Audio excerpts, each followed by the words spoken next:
Okay, Nagarjuna's refutation of the four extremes of production. What's he getting at here? Well, let's start with what he says. So, the first verse of the first chapter of Fundamental Wisdom, Nagarjuna says, not from self, not from other, not from both, and not causelessly does anything whatsoever arise anywhere. And in that, he's refuting four impossible ways that things can come into being. And we might ask, why would he do that? Well, because Lama Tsongkhapa says, if things don't exist in that way, then how do they come into being? And the answer is dependently arisen. And so at this point, we say, oh, well, we get that. We understand that things are dependently arisen. All the philosophical schools understand that. Why did he need to waste his time? Why put that at the beginning of the first chapter? Here's the thing. What the Prasangika call and consider dependent arising is not agreed on by everybody else. And we'll have to step and take a moment to look at what the Prasangika mean when they say dependent arising, the way things conventionally exist, because all the philosophical schools think they understand dependent arising, but the Prasangika are positing it slightly differently. And so what Nagarjuna is getting at is he's saying, if dependent arising meant what you think it means, or if things exist in the way you other schools think they exist, there would be logical absurdities. Okay, so let's take a moment to look at the Prasangika view of dependent arising, the way that things conventionally exist, in order to distinguish it. So that's probably a good place to start. So at this point, we can do a quick refresher of what Rinpoche says in Virtue and Reality. Okay, so this is what he says. So he uses the example of the A. So he says, imagine when you're a child and you haven't learned to write. Whoop. And your teacher, well, they probably draw something better than this. Your teacher, oh dear, draws on the blackboard 3 lines. And you just see 3 lines. And you think, okay. And then the teacher explains to you that this formation, this arrangement of lines has a particular meaning, a particular symbolism. And she says it means A. And because it means A, it can function as A. I can draw, if I had some space, I could draw a C. Let's see if I can. This is probably going to be messy. Okay, there's a C. And I can draw some more lines. Okay, I can draw some more lines there. All right. So it performs the function, these 3 lines. There's nothing more. I started out with nothing more than 3 black lines on a whiteboard. And then someone tells me they mean A. So then they appear to me as A, and I believe the next time I see that formation that it's A and it functions as A. I can put other shapes next to it. It functions as A. But what did I start out with? I didn't start out with A. I started out with 3 lines. And those 3 lines are what we call the basis of designation A. They're not A, they're the basis such that when I see those, what comes to my mind, my conceptual mind says, oh, that's A. And my conceptual mind thinks that because it performs the function of A, and so I give the name A. But if I were to analyze, Rinpoche says there's nothing in those 3 lines that is intrinsically A.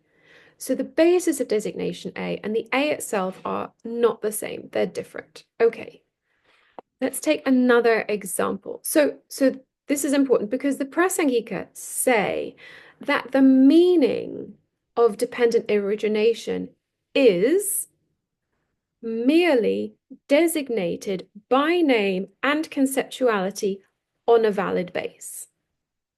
Merely here means only.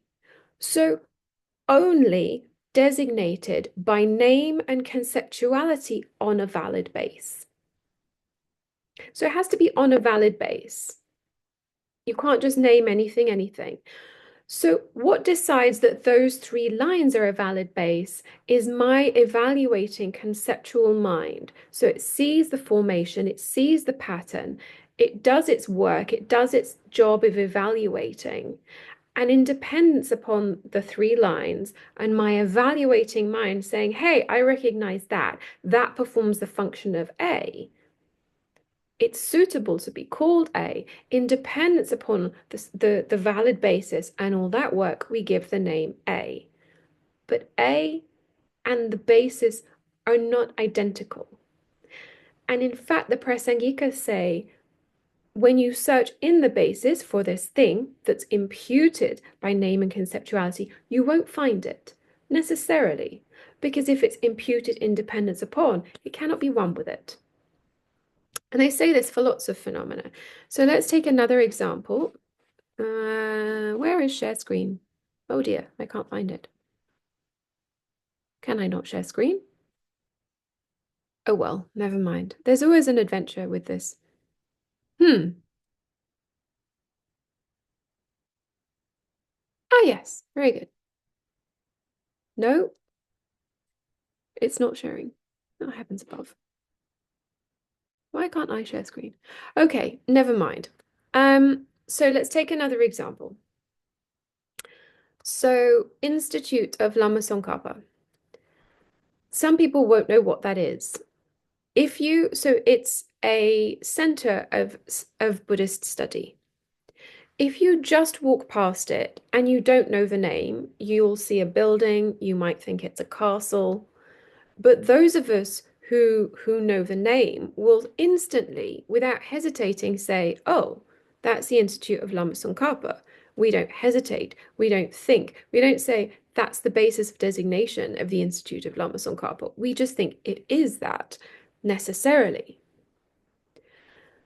And all the schools except the Prasangika say that for the way that things conventionally exist is that there is something there that makes it that. Okay, so let's take, for example, let's stick with Institute of Lama Tsongkhapa. So the Institute of Lama Tsongkhapa has a building. It has education courses. There are 2 residential teachers, lots of students, several cats, volunteers, staff, guests, and so on and so forth, and gardens and so on. And without hesitating, we say institute. Okay. So the Prasangikas say, if that exists in the way we think things exist, real, findable, having its own essence, something graspable that makes it that. If it exists in that way, you should find it. And the findability would be its inherent existence. Okay, so it just means if it exists in the way we grasp at things as existing, it would be inherently existent, it would be findable, there would be something that you could point to and say, it is that, there, look, which is what we think. It's the way we think we exist and the way we think others exist. And even though phenomena are dependently produced or dependently arisen or dependent origination, when they come into being, and this is our problem, when they come into being, the minute they come into being, or maybe the second after, we grasp at them as if they existed truly, as if there was an essence, as if there was something real, graspable, findable, holdable that makes it that. And when it's a cup and a chair and a pot, it doesn't matter so much. When it's a friend, an enemy, a stranger, it matters a lot. And when it's ourselves and others, it matters a lot. So this grasping is problematic and also not in accordance with reality, Nagarjuna says. But I'm getting ahead of myself. Let's get back to the Institute. Okay. So So the Prasangika say it's true. That place in Italy where the castle is, it's true. That's the institute. It exists how? Merely designated by name and conceptuality on a valid basis, not intrinsically. Not intrinsically. That's what they would say. Lama Tsongkhapa would say that. That's how it exists conventionally. So what does that mean? So what it means is, especially the not intrinsically part, what it means is when you search for some essence of institute-ness in the parts, you won't find it, or outside the parts. So we can search at the building. We might think the building is the institute. Okay. But if let's say, if you remove the building, would there be an institute? If you kept everything else, the teachings, the teachers, the programs, if you took away the building, would there be an institute? I think we'd probably say no. My guess would be no. If we kept the shape, but we changed all the stones, like over time you replaced all the bricks with new bricks, but you kept the same shape, would we and maintained the shape, would we say that there's an institute? We probably would. If there was, let's hope there wouldn't be, but if there was some damage to the building, like a fire or an earthquake, and then you had to put up a temporary structure, but you contained all the same activities, would there be an institute? But I think the best way of looking at it is if we change all the stones, if you replaced all the bricks, keeping the same shape, would you say the institute is still there? And I think we all would say, yes, it is. So then you have to ask yourself, which one of the particular bricks is the intrinsically existent institute if you can change them all and still have an institute? You see? So then we might think, well, it's not the bricks, it's the teachers. But the teachers often go away and come back. So does the institute stop existing because, for example, the teachers go to India? No, it doesn't. All the students, all the staff, all the volunteers, they all change and come and go. So they can't be one with the institute because otherwise, when you see the volunteer or the staff member in the street, you would think there is the institute, and we don't do that. So the more we investigate, the more difficult it gets to pinpoint exactly what the institute is. Now, the Prasangika say this is no problem. They say when you search with ultimate analysis in all the parts, you will not find among them, apart from them, supporting them, on top of them, you will not find anything that is intrinsically the essence that is the institute. That's what they say. The Svatantrika disagree. They say, we agree that things exist designated by name and conceptuality. They agree. They exist designated by name and conceptuality, and, this is the crucial point, and by way of their own characteristics. Meaning, all phenomena, they do depend on name and naming consciousness, the name and conceptuality function. And there is some essence, some nature, something, some essence inherent that makes it that thing. Otherwise, how could anything be anything? How would anything be distinguished from anything? That to assert otherwise is nihilistic for them. So they say it's true that there is name and designation, and things exist by way of their own characteristics. Necessarily, of course they do. It's absurd to suggest otherwise. And those two parts, the inherent existence and name and conceptuality, those two coming together, the union of those two is how things conventionally exist for the Svatantrika. And there is no contradiction for them. There's no contradiction in saying things exist by way of their own characteristics, essence, inherent nature, and with a naming unmistaken consciousness. There's no contradiction for them, for them. And then that inherent nature, that essence, that findable essential entity-ness that the Svatantrika say must be there. All the other schools agree, and they maybe add on layers of weight to that, which the Svatantrika would disagree with. But all of them agree on this essential, inherent nature, essence, findable thing, defining entity-ness that makes the thing that. Okay. So all of them from Svatantrika and below. And this is where, so the Svatantrika will say things, yes, depend on name and designation, but not merely, not only, and fundamentally, necessarily by way of their own nature. To say otherwise is nihilism. Okay. So Svatantrika and below think all things have their own essence. And the schools agree on this. So this is Nagarjuna's beef, if you like. So everybody's talking about dependent origination and dependent arising, but they mean different things. So that's why it's helpful to just spend a moment to understand or to try to get our head around the language, at least, that the Prasangika use to describe what they mean by dependently arisen. So what they mean, or what they say, is merely designated by name and conceptuality on a valid basis.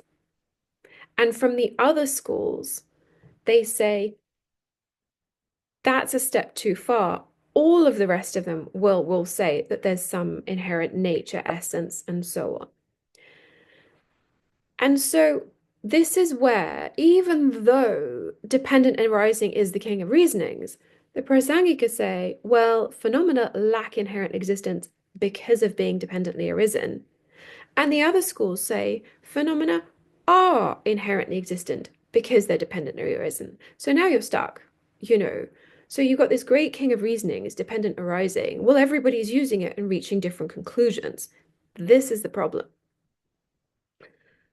So in fundamental wisdom, Nagarjuna says, if he says, okay, if a phenomenon exists inherently with essence, with its own graspable entity-ness, in the way that you are the schools grasp at things as, well, not just them, all of us, to be fair, all of us. I'm saying the other schools, but that's just because he debates with them. But we all do it. We all have this innate grasping. It's kind of our problem. So he's saying, if things existed in that graspable, findable entity-ness, that sort of way that we think they do, they wouldn't be produced.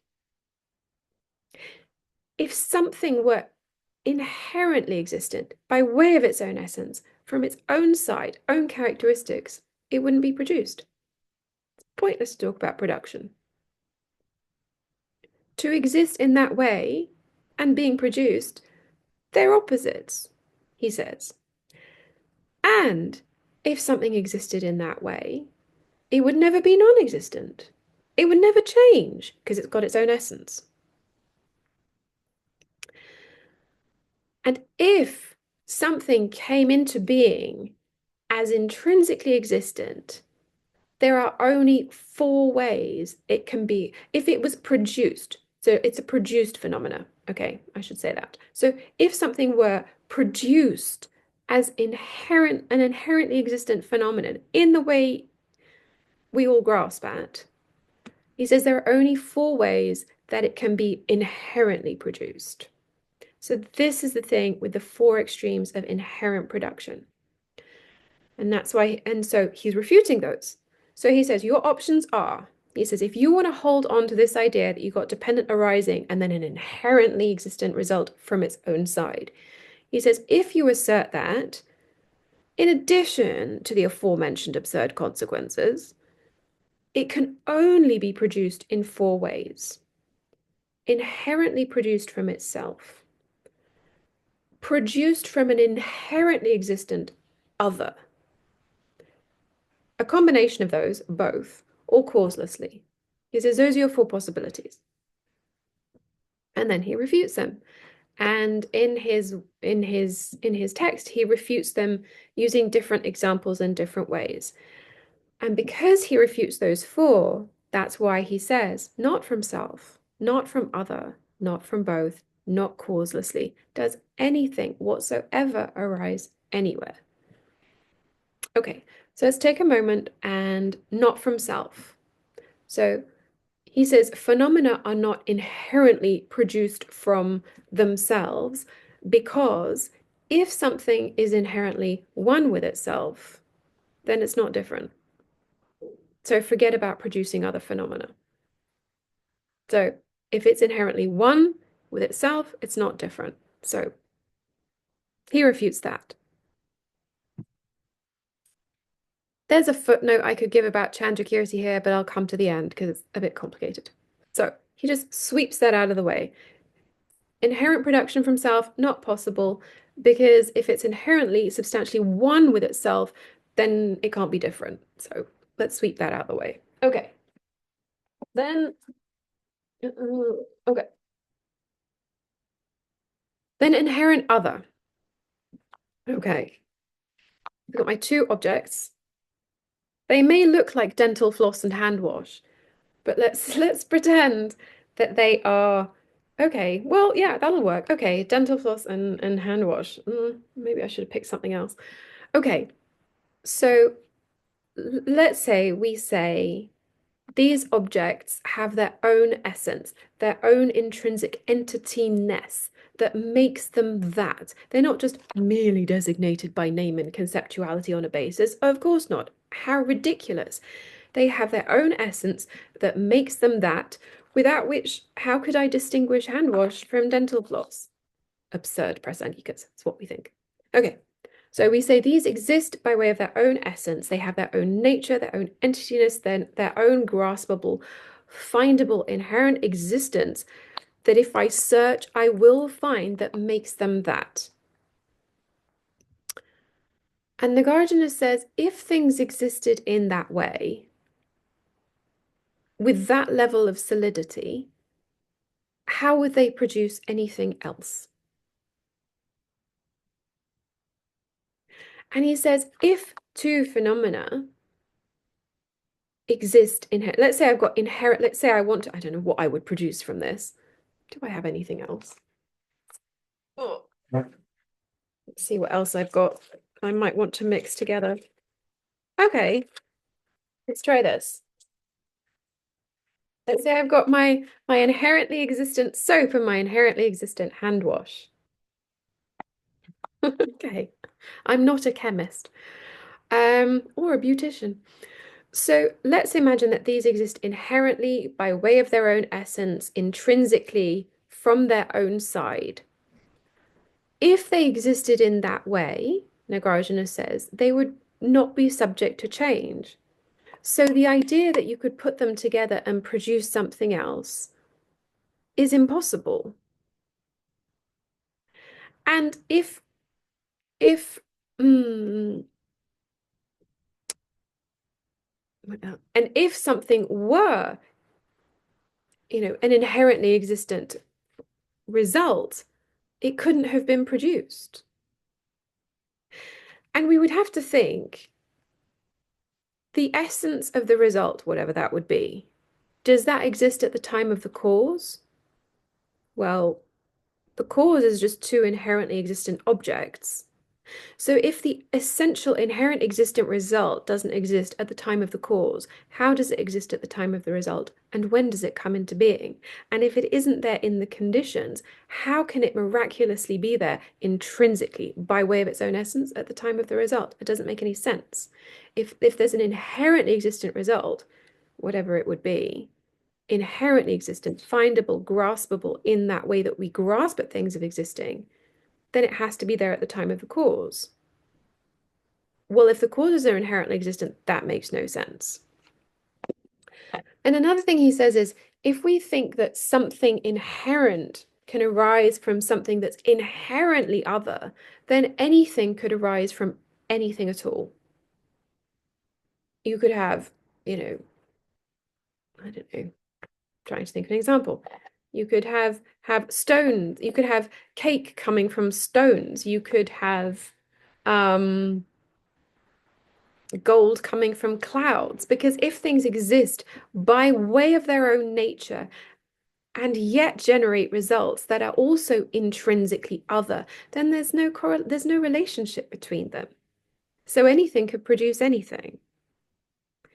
So that level of solidity that we tend to grasp at and think exists in objects, he said that's impossible. If things produced other things in that way, anything could come from anything. I think an example Chandrakirti gives is flames could come from darkness, and you would never need to ignite them, and they would always be a flame then, because they would have their own essence. So very complicated. And then, of course, the final one, oh, I'm sorry. And then since those two, from self and from other, since those two are not possible, he says a combination is likewise impossible. Coming from both is not possible. And then the final one he refutes is causeless. Causeless production is just not possible. It would be lovely if we didn't have to study for our exams or plant food to cultivate a harvest. That would be desirable, but that's just not how the world works. So causeless production is also thrown out. So then the person might say, okay, so you've negated these, what's left? And what's left is dependent arising, but not in this inherent, graspable, sort of almost aggressive way, neither at the time of the cause nor at the time of the result. So the harvest depends on the seed. Without the seed, the harvest can't arise. Dependent origination, dependent on the necessary causes that are required to generate that result, but not inherently from itself, nor from something that's inherently other, generating an inherent result. Not in that way. So, in a sense, what he's trying to do is take a chisel and just chip away at some of the solidity of our grasping. And that's what he's trying to do with the four modes of production. So, if things don't exist inherently produced, how do they exist? And Lama Tsongkhapa in Illumination of the Thought says, dependently arisen. There's a tiny extra point in Chandrakirti's auto commentary to his supplements, The Middle Way, where he has an additional refutation of production from self. So Nagarjuna just says, look, if something's inherently one with itself, it's not different. Forget about producing something other. Chandrakirti says, if something were inherently produced from itself, at best, what you would get is the reproduction of that thing. I think we can leave it there. Okay, so why Nagarjuna, just to recap, why is Nagarjuna going to all of this effort? Because his view and the Prasangika view of dependent arising is different from the view of the other schools. The other schools, when they posit dependently produced things, arrive at a view or of things, they grasp at them as existing in a way that's refuted by the Prasangika. So he has to do some extra work in trying to undermine that, at least shake the solidity a little bit to try and help us get closer to the way in which things conventionally exist.